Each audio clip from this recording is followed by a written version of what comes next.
Mirada Económica. Hola, hola, ¿cómo les va? Mirada Económica en el aire, media hora dedicada en exclusiva a la información económica a través de la pantalla de su canal de noticias, canal 24 horas en días de muchas noticias, por el cobre, por el IPC que tuvimos en nuestro país. Pero quiero partir con otro tema, quiero mostrarles, o hacerles una pregunta primero. ¿De qué forma paga usted?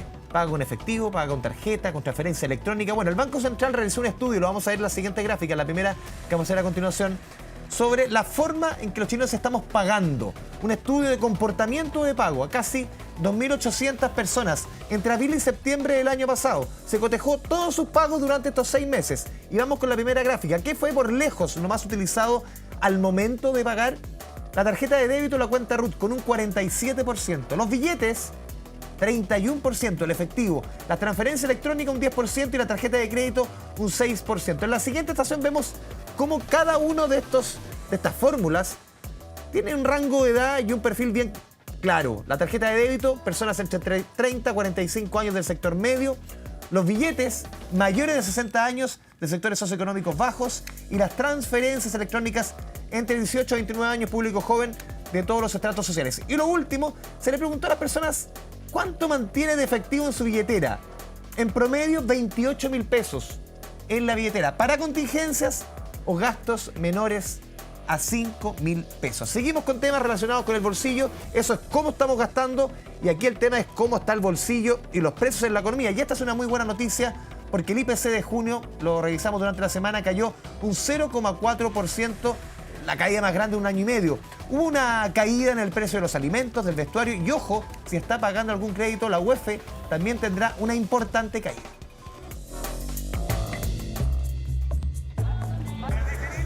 ¿Cuánto fue el IPC? Menos 0,4. Ah, increíble.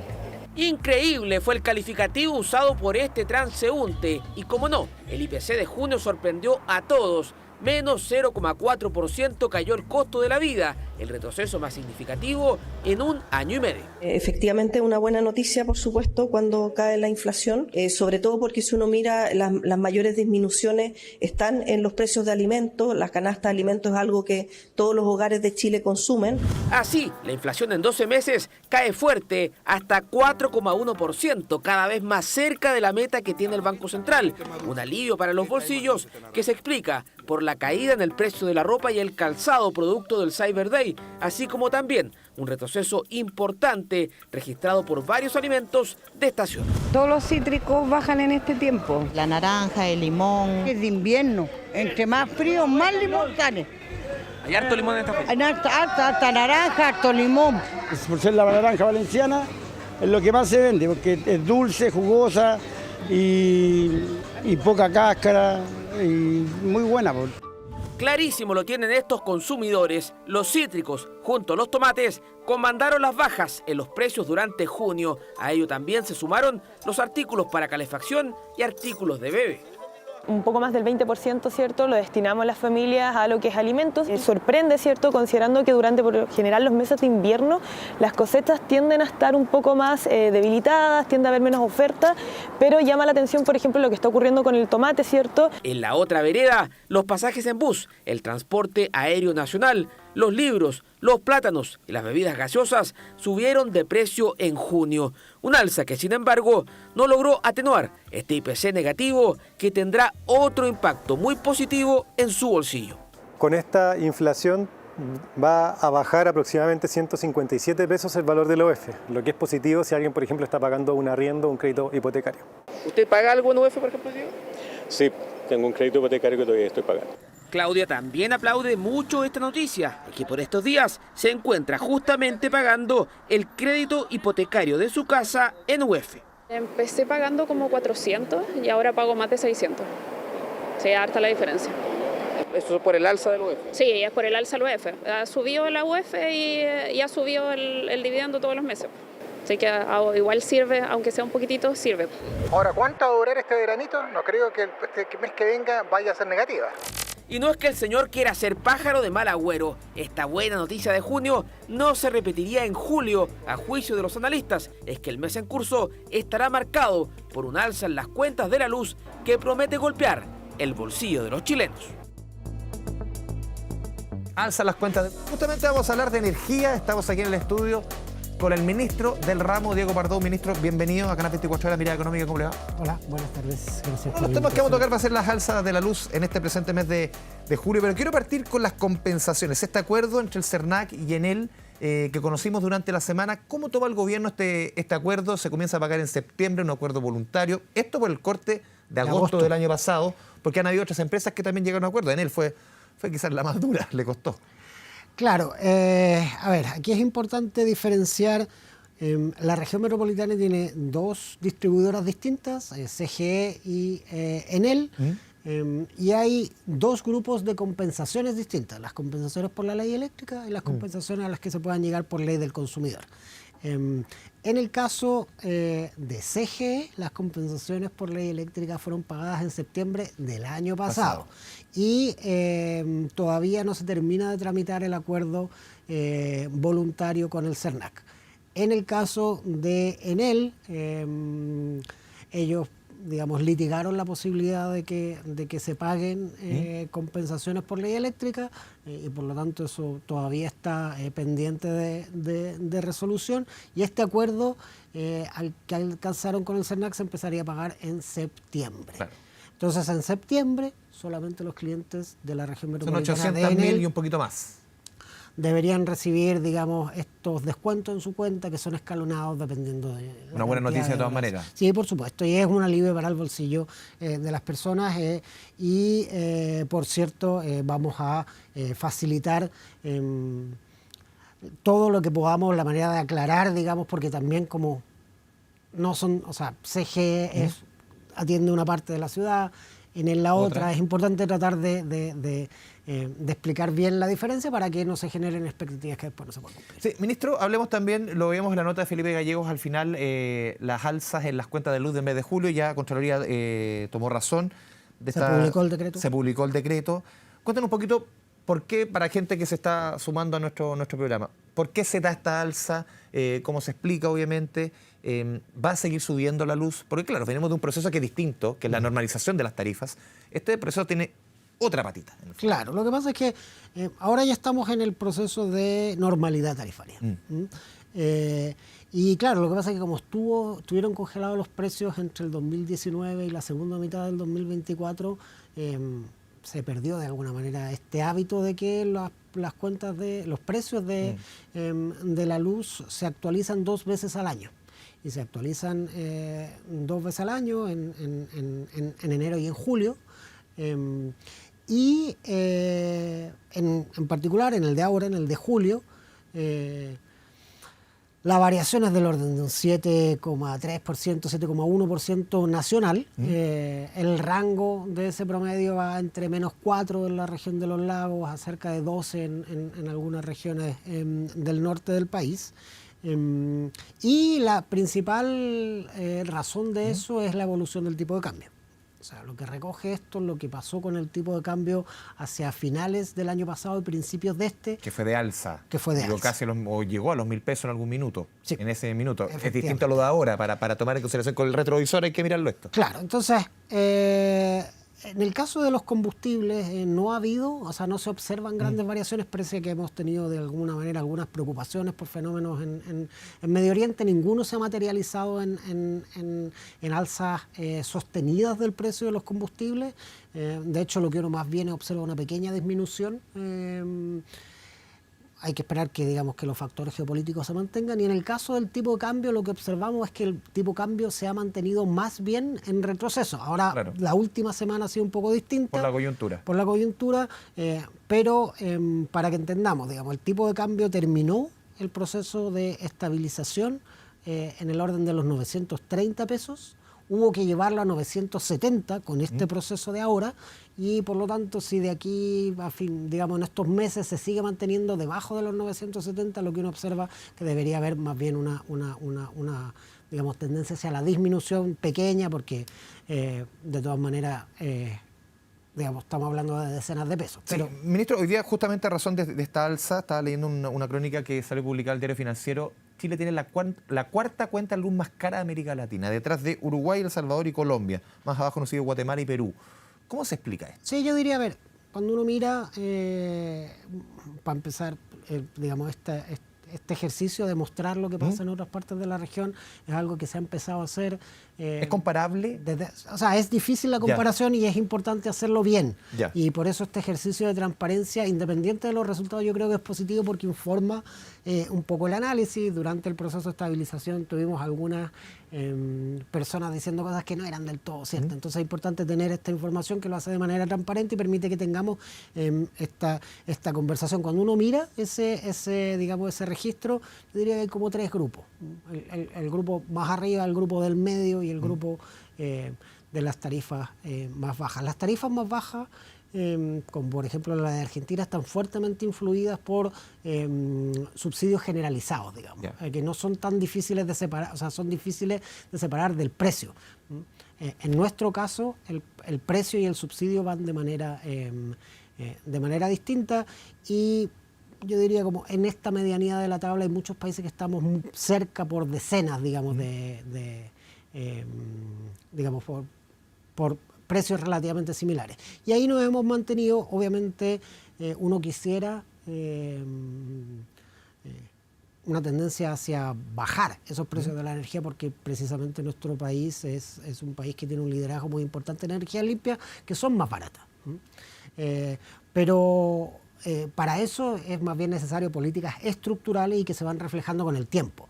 Yo creo que también es complejo mirar estos rankings con la mirada de hacer como ajustes de corto plazo, porque eso normalmente no tienen un efecto significativo que sea sostenible en el tiempo. Y justamente el efecto que debería tener, el principal efecto significativo, o sea, la principal política que puede traducirse en una disminución significativa de los precios son las políticas de almacenamiento, que han sido muy exitosas. Y digamos, esta semana de hecho hemos tenido buenas noticias de parte de la Corporación de Bienes de Capital, que muestra que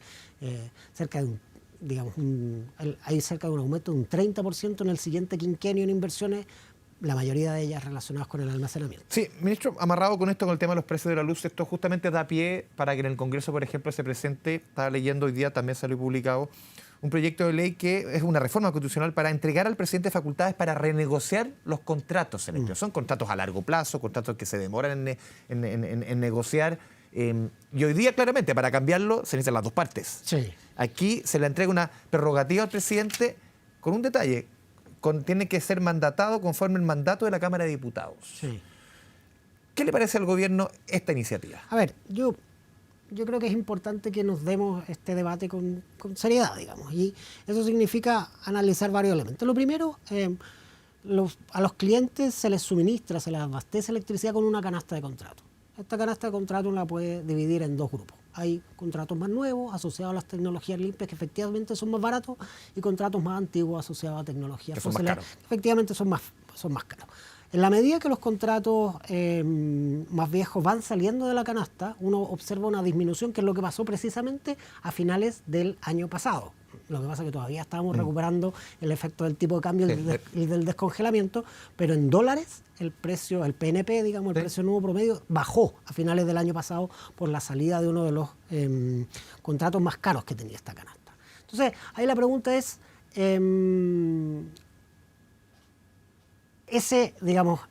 esa salida la tratamos de intencionar, de anticipar, y ahí uno puede distinguir distintos instrumentos. Obviamente la renegociación voluntaria es algo que nosotros hemos canalizado a través de la Comisión Nacional de Energía en 2 oportunidades. Y las empresas claramente han dicho que no. En ejercicio de sus derechos han dicho que no quieren perseverar en esa conversación. Esto es algo transparente, si eso llegara a la Cámara de Diputados. Entonces, una alternativa distinta son procesos como institucionales de revisión. Nuestra legislación tiene uno, y el proyecto de ley que hoy día está en el Congreso, que se aprobó en la Cámara de Diputados, contempla legitimar a las asociaciones de consumidores para que también puedan participar. Hoy día no lo pueden hacer, para que en el futuro lo puedan hacer. Esos son procesos de revisión institucionales, transparentes, con frenos y contrapesos, que eventualmente se puede llegar al panel de expertos para que dirima las diferencias. Una cosa distinta, yo creo, que es empezar a involucrar a autoridades políticas en estas formas de revisión institucional. Y en eso, lo que hay que tener en cuenta también, hace un mes, por ahí, el CIADI, este Tribunal Arbitral Internacional, condenó al Estado argentino, digamos, al país de al lado, a pagar 700 millones de dólares, precisamente por intervenir unilateralmente la manera en que se indexaban estos contratos. O sea, pero uno puede pensar también, ministro, más allá de la buena intención, lo que uno quiera, ¿quién va a querer invertir? Si en el fondo sí, son contratos millonarios a largo plazo. Es decir, saben que en cualquier minuto puede haber una autoridad que te cambie el contrato y te diga, puedo renegociar unilateralmente. Bueno, es que precisamente por eso yo creo que es importante mirar este precedente argentino. Lo que acaba de salir del CIADI como algo, como digamos, un camino que no es el que uno quisiera recorrer. Porque, digamos, más allá de que, por cierto, estamos todos intentando de que de manera estructural y sostenible los precios de la energía cada vez sean más asequibles y más bajos, tampoco se trata de encontrar soluciones que son pan para hoy y hambre para mañana. Mientras vamos a ir a la pausa aquí en Mirada Económica, y al regreso vamos a hablar de los subsidios de esta nueva campaña para, obviamente, más gente se inscriba a los subsidios eléctricos y también de otros temas de permisología aquí en Mirada Económica.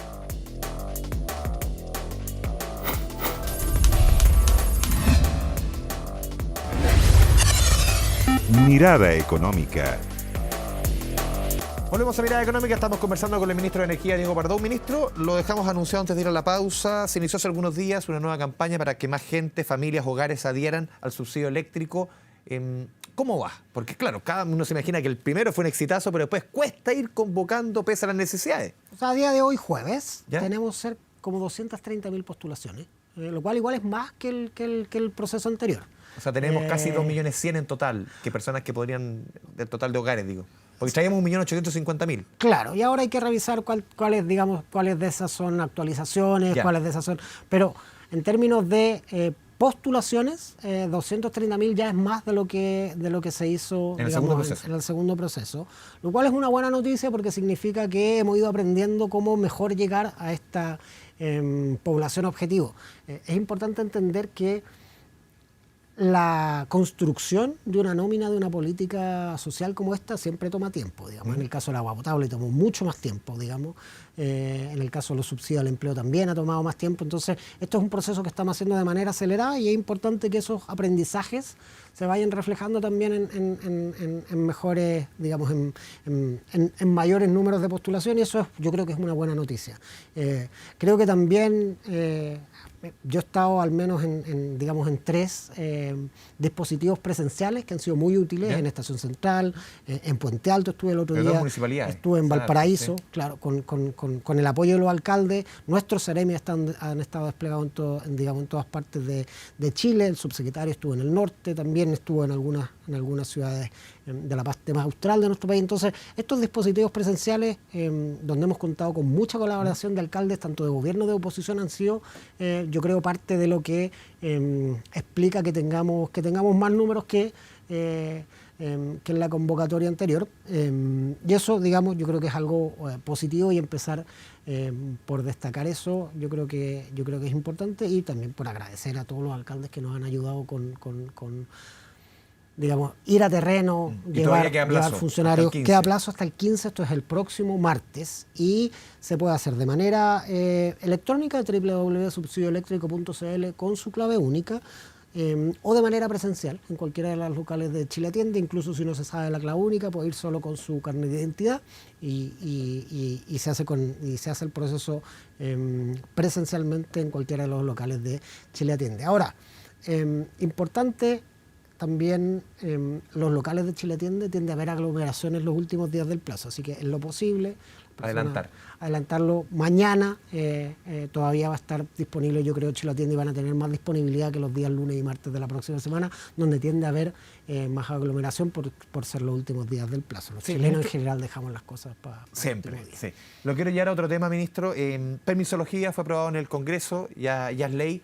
Uno de los sectores más importantes en términos de inversión en nuestro país es sin duda el sector energético. ¿Cómo lo ve usted esta aprobación en el Congreso? O sea, yo creo que es muy positivo, porque este proyecto apunta precisamente a, sin necesidad de reducir estándares, nuestro país tiene estándares que son muy importantes. Cuando se debate con este término permisología, esas cosas, a veces nos olvidamos que estas normas son las que permiten que no se nos caigan los edificios, digamos, que uno pueda ir a comer a un restaurante y no indigestarse, digamos, todas esas cosas que digamos, como país tenemos incorporadas en nuestra cotidianidad no son iguales en todas partes del mundo, y eso es porque hacemos las cosas bien. Pero también podemos hacer las cosas bien y más rápido. Eso yo creo que es el punto central. Y este proyecto de ley que se aprobó, y en particular esta capacidad de migrar algunos permisos a declaraciones juradas o notificaciones, digamos, tener otras formas de habilitar y proteger el mismo, digamos, bien jurídico de una manera más expedita, yo creo que es muy positivo. En el caso del sector energía, nuestra estimación es que proyectos tan importantes como líneas de transmisión se pueden demorar cerca de un tercio menos la ruta crítica.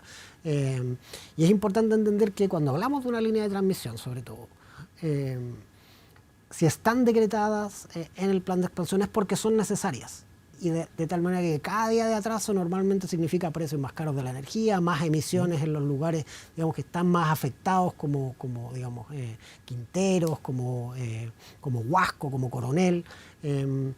Y por lo tanto, que entren antes las líneas de transmisión es algo que es positivo, no solamente para las empresas de generación y para la actividad económica, sino también para los usuarios de la energía. Se nos va el tiempo, pero no puedo dejar de preguntarle, porque de su sector, desde el oficialismo, 42 diputados presentaron un recurso al TC. Entonces suena contradictorio que el gobierno empuje, pero su misma gente, los mismos diputados oficialistas dicen, no, esto lo quiero llevar al TC, por muchas cosas que contradicen justamente lo que apoya al gobierno, lo que empuja al gobierno. Bueno, yo creo que efectivamente ahí hay más diálogo político necesario, en particular con nuestro propio sector. Pero el convencimiento del gobierno es que este es un buen proyecto y que no tiene vicios de constitucionalidad. Ahora, obviamente, los parlamentarios están ejerciendo su derecho, lo pueden hacer. Y vamos a intentar en lo sucesivo, particularmente desde el sector de energía, reforzar el diálogo, en particular con el sector del oficialismo, para que digamos, la comunicación, en mi caso siempre ha sido fluida, pero redoblar los esfuerzos teniendo en cuenta lo que es la señal que tú mencionas. Ministro Diego Pardo, le agradecemos este espacio con Canal 24 Horas. Muchas gracias. Gracias a ustedes, encantado de estar acá. Entonces ustedes, muchas gracias por la sintonía. Nos vemos la próxima semana en su canal de noticias en Mirada Económica. Chao, chao.